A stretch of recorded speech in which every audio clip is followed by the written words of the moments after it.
Okay, let's go. There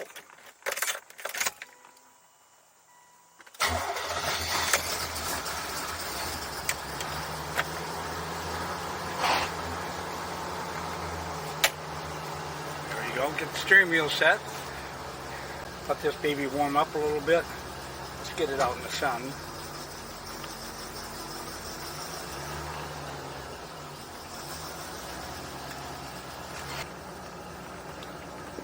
Close the garage door.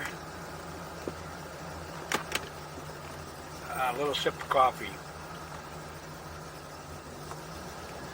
Here's a tip for you. They hear this is a McDonald's coffee. They're small coffees, and it fits in there nicely. It tightens down. It doesn't move around. The lid is on there good, and you can actually have a cup of coffee in the cup holders.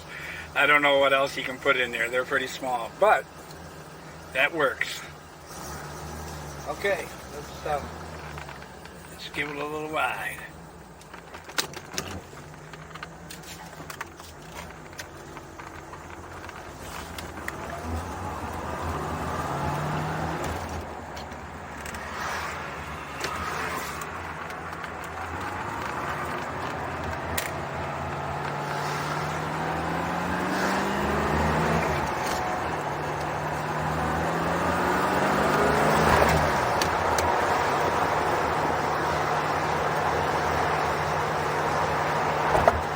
Running nice and cool.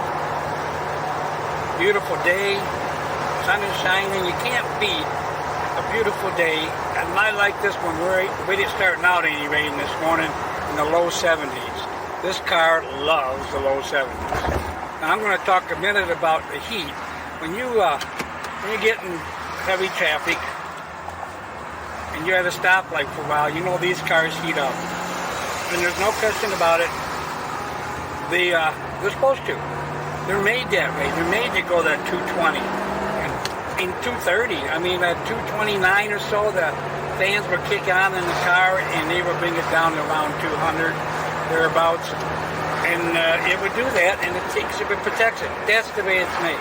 But, with that being said, I know that when I drive this and it's in the 70s or even in the 60s outside, this will stay around 180.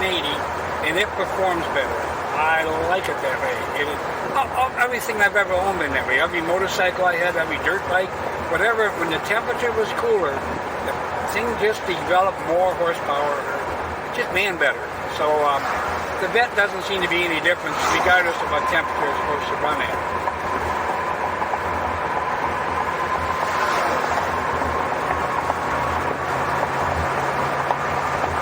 Getting heavy traffic, that's when you realize kind of how small you are. You're not very tall. Look at this, even a standard SUV, gotta slow down here a little bit, even a standard SUV seems big next to it. So you always got to keep that in mind, that you're not, you get used to the height. I mean, when you first get a Corvette, especially the C4, you find out you're sitting on the pavement. You really feel that you are like a little go-kart. And you are sitting low. There's no question about that. And it takes a little while to get used to that. It really does. But once you get used to it, you still can't forget that you are low and you're sitting low and things around you may or may not see you. See, we got a big-ass truck behind us. Don't want to stop quick and get hit by that. You get real aware when you're, just like when I was riding motorcycles all the time, you got really aware of what was around you all the time. You had to, because you were pretty vulnerable out there. And that same thing carries over in the Corvette. You got to be aware of what's around you all the time, because they may not see you, so you better make sure you see them. One of the biggest advantages is we got a lot of pep to get away from perhaps a would-be accident, and we also usually have great brakes, so we have good stopping area, and we handle great. That's the big keys. Makes you feel a little safer that you can avoid something, but you got to be able to see it, so you got to be aware of where you're driving.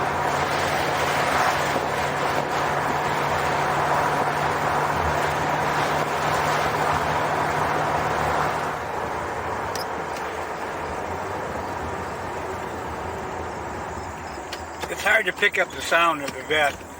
I have the stock mufflers and exhaust on the system, on the Vette, and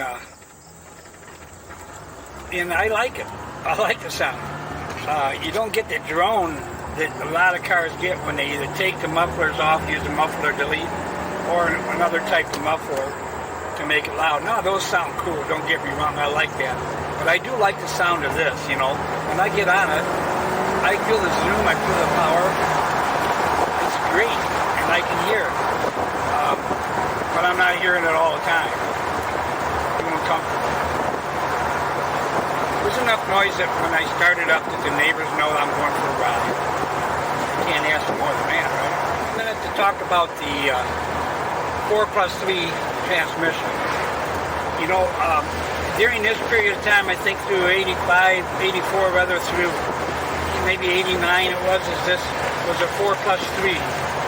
And then, you know, it's really kind of an awesome transmission. I mean, it's not a 5-speed or 6-speed or whatever, and it's not truly a 7-speed, but it is a 4+3, which means first, second, third, and fourth, you can go into overdrive, which gives you a gear between first, or second and third, and a gear between third and fourth, and then you get an overdrive in fourth.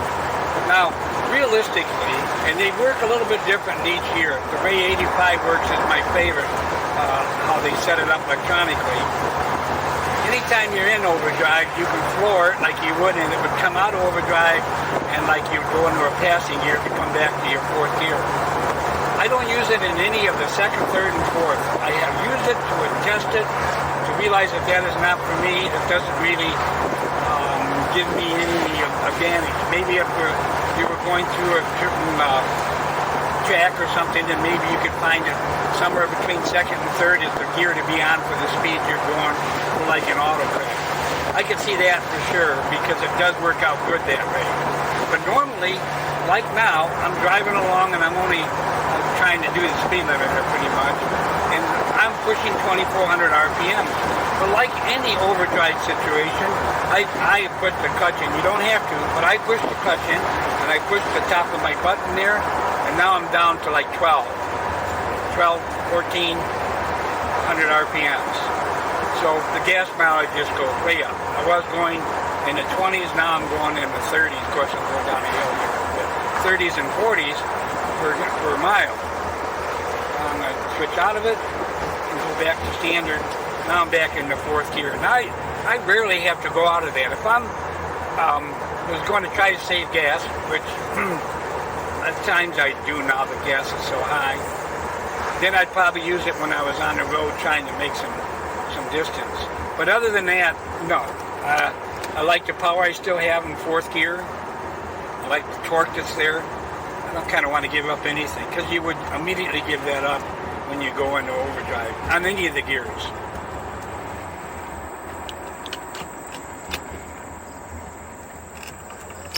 But once you realize how you're going to use it, it's fine. It's really no different than, you know, but it's of the time, you know. I mean, that's what they made, and that's what they have.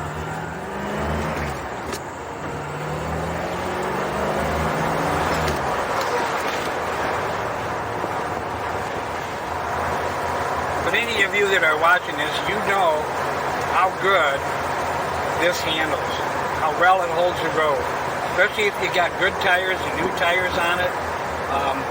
It's solid, and you feel solid in it. You feel safer that way, because sometimes, you know, you don't want to be driving this in wet pavement. I really don't want to drive in the rain. I got caught in the rain, but I don't drive it. I don't take it out in the rain. And the few times that I ended up being out and the road was wet for whatever reason, it can be a little bit like you're on ice skates or something, a little bit slippery for sure.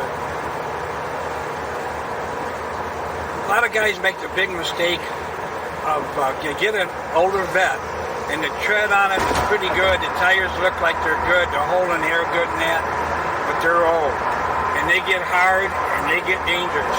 There's no question about it. And if you're into one of those categories, really take a serious look at your your tires. Even if you have to buy cheap tires that fit, pretty much any of the tires you're going to get is going to be halfway decent. Much better than trying to make your old ones last. It's just a high risk. Cruising for a bruising. That's all there is to it.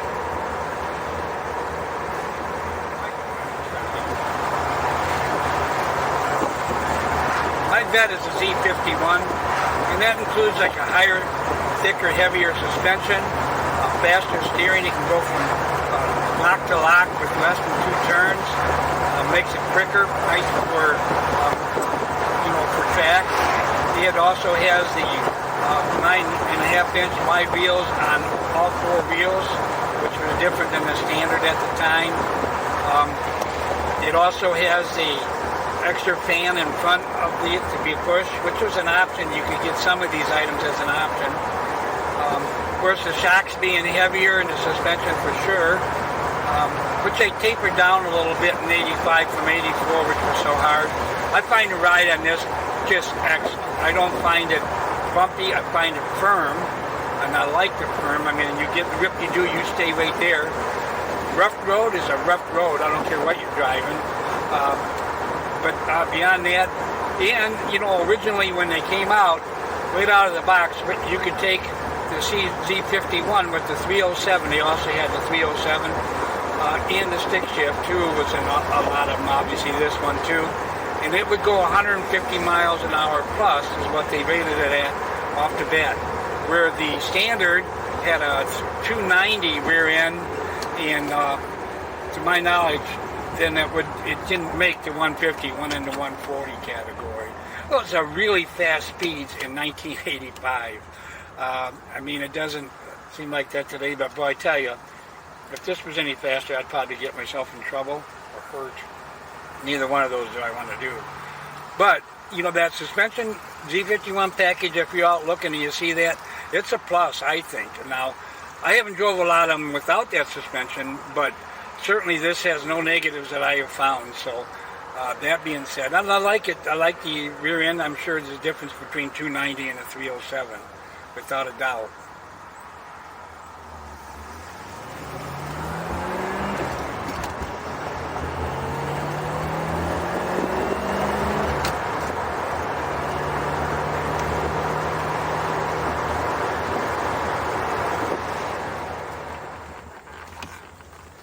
Well, we're back.